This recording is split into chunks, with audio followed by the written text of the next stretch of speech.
무엇이든지 물어보세요. 다섯 번째 시간입니다. 자, 오늘 첫 번째 질문입니다. 시작. 땡땡땡 땡땡땡 목사님께서 영원히 산다는 말이 성경에 없다고 하시는데 맞는지요? 이분은 성경을 안 읽으신 것 같은데요. 참 혼탁한 시대죠. 근데 너무 훌륭해요. 인격도 훌륭하고 많이 배우시고 참 너무 좋으신 분이고 저도 도움을 많이 받았던 분인데 문제는 뭐냐면 그 중에 너무 치명적인 교리, 치명적인 비성경적이고 반성경적인 가르침. 근데 이거를 뽑아내고 분별하고 잘 걸러 들으셔야 되는데 이게 안 되다 보면은 이제 독국물을 먹는 것 같습니다. 영적으로 독초를 먹는 것 같아요. 계속 먹다 보면은 독초를 먹으면 몸이 점점 죽어가듯이 이런 독초 같은 말씀을 그런 교리를 받아들이다 보면은 시간이 흐르면 신앙이 멀어집니다. 주님과 멀어지고 애절함도 없고 기도도 사라지고 다 사라지고 그냥 모든 것들이 다 이제 말씀도 잘 안 믿겨지고 그게 점점 고사되는 거죠.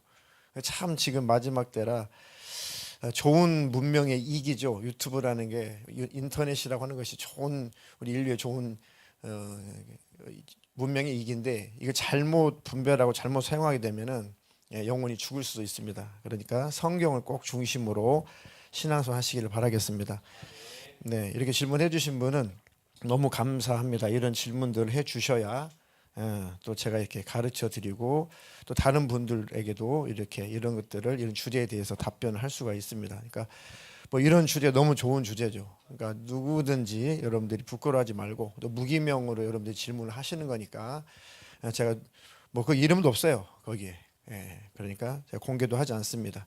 그러니까 부끄러워하지 마시고 이렇게 이런 질문들을 많이 해주시기를 바라겠습니다.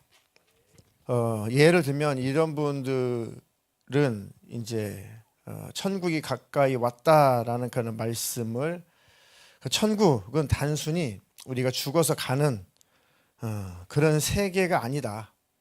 세계가 아니다. 그러니까 인간의 어떤 차별이 없는 또 갈등을 넘어서 사랑, 그런 정의, 공의가 살아있는 이상적인 세계가 천국이다. 이렇게 더 많이 강조를 하죠. 그러니까 천국이 있다는 거야, 없다는 거야. 근데 여러분들도 많은 또 비난의 화살을 피하기 위해서 내가 언제 천국이 없다고 했습니까? 뭐 이렇게 또 말하는데 은근히 그 영적인 세계 우리가 갈 천국에 대해서 굉장히 상징적으로 모호하게 설명을 해요. 그러니까 젊은 사람들이나 학생들은 그 소리를 들으면은 이게 혹하게 되죠. 그럼 굉장히 듣기는 좋은데 사람에게 육신의 요구라고 하는 것이 그렇습니다. 뭐 천국이 없고 심지어 이런 분들은 지옥도 인정하지 않거든요. 실제 지옥 인정하지 않습니다. 삶의 문제, 삶의 고단함 이런 것들을 주로 지옥이라고 하고 진짜 불타는 지옥은 굉장히 모호하게 설명을 해요. 그럼 이런 것들은 참 육신을 가졌기 때문에 사람들이 굉장히 달가워하죠. 좋아합니다. 지옥이 없을 수도 있구나. 천국이 없을 수 있구나. 이 땅에서 행복하게 살면 되는구나 라고 정리를 하게 되면 그러면 교회 생활을 해야 하고 기도는 해야 하고 적당히 살다가 행복하게 살다가 죽으면 되지. 그러면 천국이 있다면 나는 예수님을 믿었으니까 가겠지. 이렇게 전락하는 거예요. 아주 무서운 겁니다. 자, 이런 주장을 하시는 분들이 그전에는 말씀드렸죠. 그냥 대세를 이루지 못했어요. 별로 인기가 없었습니다. 저것도 신학교 교수라고 저것도 목사라고 하면서 거의 일반적인 교회에서는 뭐 귀를 기울이지 않았어요. 근데 지금은 점점 그런 분들의 강의가 굉장히 대세를 이루고 있고 더 많은 인기를 이루고 있습니다. 이게 이제 문제죠, 사실은. 그러니까 기존 교회에 대한 실망에 대한 반동으로 이런 신선한 것을 좋아하는 것이 또 문제예요. 그러니까 뭐 그 큰 교회의 어떤 비리, 뭐 세습, 이런 뭐 대형 교회들의 그런 사건 사고 이런 것들이 많이 터지다 보니까 젊은 세대들이 이제 질리죠. 기성 세대나 이런 일반 교회나 이런 가르침에 대해서 별로 이렇게 실망을 해요. 그 신뢰를 못 합니다. 이런 틈을 타고 파고 들어오는 게 사단의 역사가 비성경적이고 반성경적인 가르침을 귀를 기울이게 만들고 더 신선하게 느껴지게 만들죠. 예. 그러다 보니까 많은 이렇게 떠돌아다니는 기독교인들이 더 많이 늘어나게 되는 이유 중에 하나가 바로 그런 겁니다. 자, 여하튼 이런 분들의 성향을 보면 이건 아주 오래된 흐름이었습니다. 오래전부터 아주 수십 년 된 흐름인데 소위 많이 들어보셨을 거예요. 자유주의 신학, 자유신학이라고 하죠. 이런 영향을 받으신 분들의 가르침이 이런 게 많아요. 그런 학자들, 그런 교수들, 그 영향을 받은 목회자들. 그러니까 자유신학이라고 하는 게 뭐냐면 이런 겁니다. 그러니까 기독교의 어떤 신학의 어떤 새로운 유파예요. 새로운 유파. 그러니까 뭐라고 해야 될까요? 한 새 기독교와 같은 거예요. 가르침 자체가 너무너무 충격적인 게 많습니다. 그러니까 이런 분들도 뭔가 기존의 질서나 기존의 가르침에 대해서 질려가지고 뭔가 실망하니까 뭔가 이렇게 그런 반동으로 새로운 걸 찾다 보니까 오히려 이런 더 신선한 것들을 더 연구하게 되고, 그렇죠. 근데 문제는 뭐냐면 성경 안에서 성경을 신뢰하면서 가야 되는데 성경을 신뢰하지 않는 방향으로 가게 된 게 문제고, 거기에서 배출된 신학자, 거기에서 배출된 목회자들이 계속 늘어나고 있다는 것, 이게 문제가 됩니다. 그러니까 성경을 해석을 할 때, 성경 읽고 해석을 할 때 사람의 지식, 이성 이런 것을 주로 너무 그것에만 너무 강조를 해요. 다시 말해 성경의 어떤 권위로부터 좀 자기들은 자유를 주장해요. 성경 해석할 때 좀 자유롭게 막 이적, 능력 이건 질색팔색을 합니다. 그런 거에 대해서 굉장히 싫어해요. 자기들 이성적으로, 과학적으로 좀 이렇게 막 판단하면서 이런 거 성경을 해석하기를 참 좋아하죠. 그러니까 전통적인 어떤 교회에서 가르치는 이런 성경적인 교리, 뭐 성경 공부, 이런 교리 공부, 교리라는 게 잘못된 교리 말고 성경에 있는 교리, 지금도 우리가 교리 공부하고 있는 거예요. 이런 것들, 이런 전통에 얽매이는 것을 굉장히 싫어하고, 성경을 또 역사적인 근거가 있냐, 과학적인 그런 사실, 그런 근거가 있냐를 굉장히 많이 추구합니다. 그러니까 특징이 진화론을 받아들이는 형편이고 창조론은 안 믿는다고 하지 않지만 좀 그거는 시원하게 답변을 못합니다. 그리고 기독교인들은 진화론을 좀 과학적으로 수용할 수 있어야 세상과 대화를 할 수 있지 않겠냐라고 두리뭉실 강의를 많이 해요. 그러니까 뭐 믿으라는 거야, 믿지 말라는 거야. 그러니까 비난과 비판은 피해가야 되니까 창조론 안 믿어 이렇게 말하지 않아요. 반대로 말하죠. 진화에 대해서 기독교인들이 이걸 무시하면 안 된다 이렇게 말해요. 그럼 이 사람은 창조를 믿는 거야, 진화를 믿는 거야. 그러니까 빠져나갈 구석은 다 두고 말을 한단 말이죠. 애매모호하게. 제가 자유주의 신학, 이런 이들은, 자유주의 신학을 한 사람들은 전통적인 교리들, 가르침을 굉장히 싫어합니다. 그 다음에 또 이거는 제 주장이 아니고 연구하신 분들의 그런 글들을, 연구 내용도 제가 발췌해 놓은 거예요. 좀 그 논적이가 근거가 있으라고. 이 자유주의 신학, 이 신학의 특징, 성향이 뭐냐면 궁극적으로 성경이 하나님의 말씀이라는 생각을 일단 안 받아들여요. 전체 성경 자체가 하나님이 영감을 주셔서 쓴 무한, 오류가 없는 하나님의 말씀이라는 것에 대해서 부정합니다. 왜냐하면 사람이 썼기 때문에 사람의 생각이 들어갔다고 생각을 하는 거예요. 그러니까 우리는 하나님이 사람을 통해서 썼기 때문에 하나님의 말씀이다라고 받아들이죠. 근데 이 사람들은 사람이 어쨌든 썼기 때문에 사람의 사상, 자기 입장을 많이 그걸 가지고 썼기 때문에 성경을 절대로 하나님의 말씀이라고 인정하지 않아요. 저도 신학교 다닐 때 그런 교수님들 강의를 여러 번 들었습니다.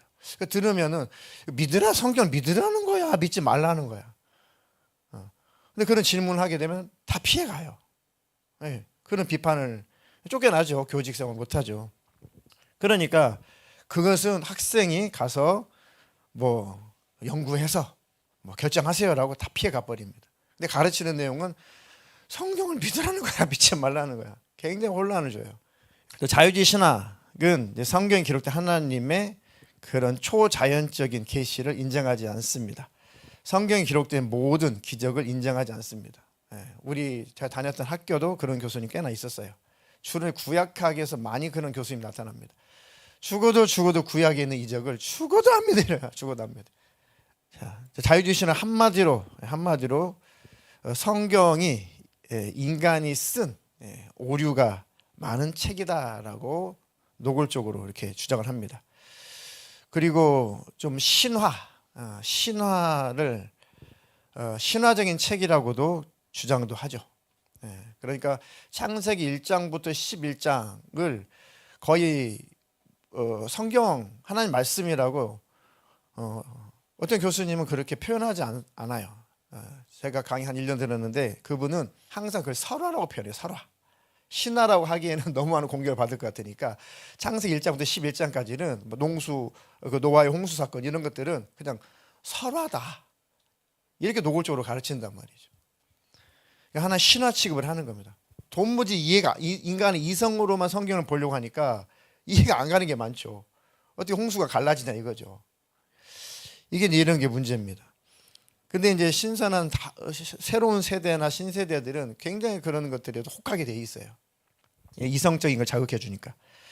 성서에 오류가 있다라고 주장을 하는 사람들이고, 자, 극심한 아주 심한 부류들은 예수님의 그 동정녀 탄생, 그러니까 마리아가 남자와 관계가 전혀 없는 상태에서 성령으로 잉태한 것을 믿을 수 없다라고 해요. 제일 많이 부정하는 게 그겁니다. 자유주의 신학자들은 예수님이 성령으로 마리아의 태에 잉태하셔서 나오셨다고 하는 것을 죽어도 이해를 안 합니다. 안 하려고 작정을 해버렸어요. 그러니까 이게 과학적으로 문제가 된다는 거죠. 이성적으로 논리적으로 이게 문제가 있다는 거예요. 그러니까 더욱더 예수님의 부활도 인정을 하지 않는 성향입니다. 그죠? 부활도 잘 인정하지 않는 성향입니다. 예수님을 신앙의 모범 정도, 예수님은 신앙의 모범, 그리고 아주 독특한 인물로 추대를 하지만 예수님 나타내신 초자연적인 사건들, 이적, 기적 이런 것들은 부정합니다. 그리고 예수님의 십자가의 구속의 은혜 이런 것들도 이제 부정하고, 원죄, 아담 이후에 우리는 다 죄인이다 이런 성경 말씀도 그런 뜻이 아니다라고 부정해버리고, 다윈의 진화론을 주로 수용하는 관점으로 성경을 해석을 합니다. 창조를 믿는데 다윈의 진화론도 수용하자는 거예요. 그러니까 이게 뭐가 뭔지 모르겠어요. 그러니까 자, 그리고 인간 타락의 교리를 부인하죠. 그러니까 세속화되는 세상, 세속화되는 그리스도인, 세상의 어떤 흐름, 유행 이런 것들에 굉장히 관대합니다. 그런 분들의 자녀들은 거의 교회 생활을 거의 안 해요. 거의 안 하고 이런 전통적인 정통적인 그런 가르침에 대해서 이제 부모가 그러다 보니까, 목사인 아버지가 그러다 보니까 자녀들도 굉장히 개방적입니다. 굉장히 개방적이고 거의 이제 교회 다니는 걸 굉장히 따분하게 생각을 하고, 그냥 내가 생활 속에서, 삶 속에서 예수님을 내가 믿고 있으니까 이렇게 하나님을 믿고 섬긴다라는 생각이죠.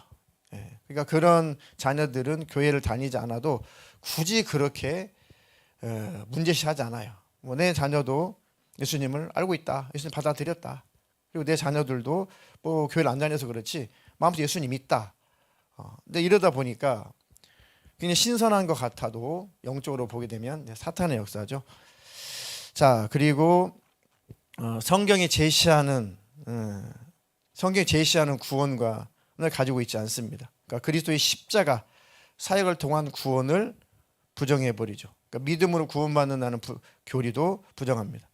성령으로 거듭난다는 것도 말도 안 된다. 뭐 성령으로 거듭나냐 이것도 이해할 수 없다. 부정하고. 자, 그리고 천국, 영생에 대해서 모호합니다. 그래서 천국에 대한 소망, 영생에 대한 그런 희망을 약화시켜 버리죠. 내가 고난 중에 그래도 천국 간다, 주님 오시면 모든 게 끝난다, 이런 것을 다 파괴해 버려요. 그런 희망을 갖지 못하게 합니다. 다 상징이니까, 상징으로 표현하니까. 자, 예수님의 재림, 이것도 모호하게 설명을 하죠. 그다음에 부활 신앙도 아주 모호하게 설명을 합니다. 그리고 영벌, 지옥, 형벌, 심판, 백보자 심판, 심판주 그런 거 없다. 주로 이렇게 이런 사상이죠. 이런 사상. 그러니까 아직은 한국교회 분위기가 그런 것에 대해서 굉장히 거부하는 분위기이기 때문에 강의를 들어보면 굉장히 돌려서 말을 많이 해요. 그러니까 진화론은 아닙니다라고 표현 안 하고 진화론도 수용할 줄 알아야 기독교인의 자세가 아니겠습니까? 그래야 세상과 대화가 되지 않겠습니까? 이런 표현이에요. 그럼 뭐 어떡하는 거 도대체? 안 믿는 거지 그러니까. 그러니까 진화론을 받아들이고 싶은 거예요. 이런 사상을 갖다 보니 뭐 질문하신 분이 이제 영혼이 산다는 말이 성경에 없다. 그렇게 이제 그런 식으로 이제 강의를 했겠죠. 이런 분들이. 그러니까 그뿐만 아니라 뭐 영벌도 없고 예수님의 재림도 상징이고 뭐 심판도 상징이고 뭐 천국은 가는 곳이 아니라 이 땅에서 정의로운 사회가 구현되는 게 천국이다. 그리고 그 전에는 기독교 방송국도 이렇게 왼쪽 오른쪽이 많이 좀 나눠졌는데 지금은 또 경계가 좀 모호한 상황이긴 합니다. 어떤 굉장히 좌쪽 성향에 있는 그런 기독교 방송인데 어떤 프로그램은 굉장히 또 복음적인 프로그램을 진행하는 데가 있어요. 바뀌었습니다. 또 굉장히 우쪽에 있는 그런 방송국으로 알려진 그런 방송국에서 어떤 프로그램은 굉장히 좌적인 또 프로그램을 가지고 해요. 그러니까 지금 돈이 된다 그러면 기독교 방송이 많이 타락해가지고 뭐 돈이 되면 뭐 다 이것저것 다 다루는 상황인 것 같고 또 뭐 돈 뭐 한 50만 원 주면 이제 설교를 틀어주니까 그런 것들. 그리고 대단히 유명하신 분들의 설교는 홍보 차원에서 돈 안 받고 틀어주죠. 그러니까 이제 성도들은 분별력이 없는 거예요. 그러니까 기독교에서 나오는 설교는 다 이제 옳은 줄 아는 착각을 많이 하게 되는 거죠. 다 틀리다는 게 아니라 잘못되는 것이 잘 분별할 수 없는 그런 시대가 되었다는 거죠. 그러니까 참 갈수록 예수님 하시는 말씀대로 말세에는 거짓 선지자가 파친다고 하더니 다 이런 것들을 하고 말씀하시는 겁니다. 네. 지금 현재 나라 이런 시국 이런 상황도 굉장히 이렇게 치우치게 비판을 많이 하죠. 치우칩니다. 굉장히 치우쳐요. 그런 사람들은 굉장히 진보적이고 친북적인 성향이기 때문에 굉장히 이번 지금 우리나라 사태를 굉장히 아주 편협되게 많이 이렇게 설교를 하고 많이 이렇게 선포도 합니다. 그러니까 참 다 틀리면 분별하기 좋은데 너무 훌륭하고 너무 가르침도 좋고 하다 보니까 그 중에 있는 이 소위 이런 이 독초 같은 그런 내용들을 걸러내야 되는데 걸러내지 못하면 기독교인들이 이제 결국 영적으로 병이 든다는 게 문제입니다. 자, 여하튼 그런 성향들이 여전히 아주 유명세를 타고 있다는 거 그것을 좀 기억해 보시고 자, 일단 성경적으로 우리는 다 집어쳐라. 일단 성경은 뭐라고 말씀하셨냐. 그분들이 뭘 가르치고 뭘 전하든지 간에 우리는 성경이니까 자, 성경은 그 영혼에 대해서 뭐라고 말씀하시고 영생에 대해서 뭐라고 말씀하시는지 몇 군데만 우리 찾아서 같이 한번 읽어보도록 하겠습니다. 요한복음 3장 16절 제일 유명한 우리가 많이 아는 구절이죠. 영혼이 없다, 영생이 없다라는 것에 대해서 성경은 이렇게 반박하고 있습니다. 이렇게 가르치고 있습니다. 시작. 하나님이 세상을 이처럼 사랑하사 독생자를 주셨으니 이는 그를 믿는 자마다 멸망하지 않고 영생을 얻게 하려 하심이라. 네, 마가복음 9장 43절도 한 절 같이 읽겠습니다. 시작. 만일 내 손이 너를 범죄하게 하거든 찍어버리라. 장애인으로 영생에 들어가는 것이 두 손을 가지고 지옥 곧 꺼지지 않는 불에 들어가는 것보다 나으니라. 뭐가 상징이라는 거예요? 지옥이. 영생이 뭐가 상징이라는 거예요? 그러면 예수님 모든 말씀은 다 상징이라는 건가? 그래서 이제 부활이 없다라고 하는 사람들, 영혼이 없다라고 하는 사람들이 예수님 당시에도 있었어요. 그 대표적으로 그걸 주장하는 부류들이 사두개인들입니다. 사두개인들은 영혼이 없다, 부활이 없다, 영이 없다, 천사가 없다. 그래서 오히려 바리새인들 그걸 인정했기 때문에 둘이서 예수님 공격할 때는 협봉해서 예수님 공격하다가 또 또 예수님 빠지고 자기들끼리 싸울 때는 박태게 싸우는 게 바리새파하고 사두개파들이 박태게 교리로 싸웁니다. 그래서 이 바리새인들은 이제 영생, 부활, 천사, 영혼을 믿었거든요. 근데 사두개인들은 그걸 인정하지 않았어요. 그러니까 자기들끼리 논쟁을 또 하죠. 자, 마태복음 22장 23절로 30절은 기니까 대독해 주시겠습니다. 부활이 없다 하는 사두개인들이 그날 예수께 와서 물어 이르되 선생님이여 모세가 일렀으되 사람이 만일 자식이 없이 죽으면 그 동생이 그 아내에게 장가들어 형을 위하여 상속자를 세울지니라 하였나이다. 우리 중에 7형제가 있었는데 마지가 장가들었다가 죽어 상속자가 없으므로 그 아내를 그 동생에게 물려주고 그 둘째와 셋째로 일곱째까지 그렇게 하다가 최후에 그 여자도 죽었나이다. 그런즉 그들이 다 그를 취하였으니 부활 때 일곱 중에 누구의 아내가 되리이까? 예수께서 대답하여 이르시되 너희가 성경도 하나님의 능력도 알지 못하는 고로 오해하였도다. 부활 때에는 장가도 아니가고 시집도 아니가고 하늘에 있는 천사들과 같으니라. 아멘. 아멘.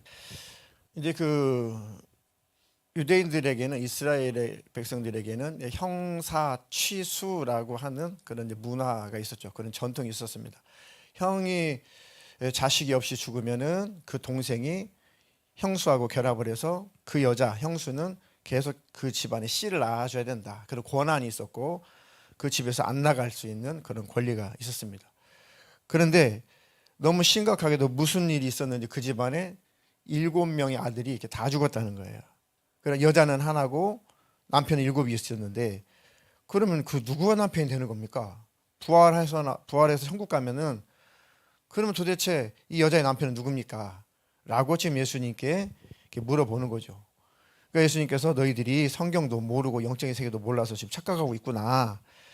그러면서 부활하면 장가도 안 가고 시집도 안 가는 인간의 남성, 여성, 성이 없어지고 천사와 같은 존재가 되는 거야. 라고 예수님이 가르쳐주고 있는 거죠. 뭐 이게 비유인가요? 그죠? 영생한다는 게, 천국 간다는 게 이게 비유냐고요. 물론 뭐 여기까지만 성경적인 근거를 되겠지만 뭐 성경은 뭐 수도 없이 영혼, 영생, 심판 뭐 이런 것에 대해서 뭐 그거 빠지면 기독교가 아니죠, 사실은. 그러잖아요. 근데 그게 너무너무 인기 있는 교수님들의 또 목사님들의 설교라는 게 참 한탄스러운 현실입니다.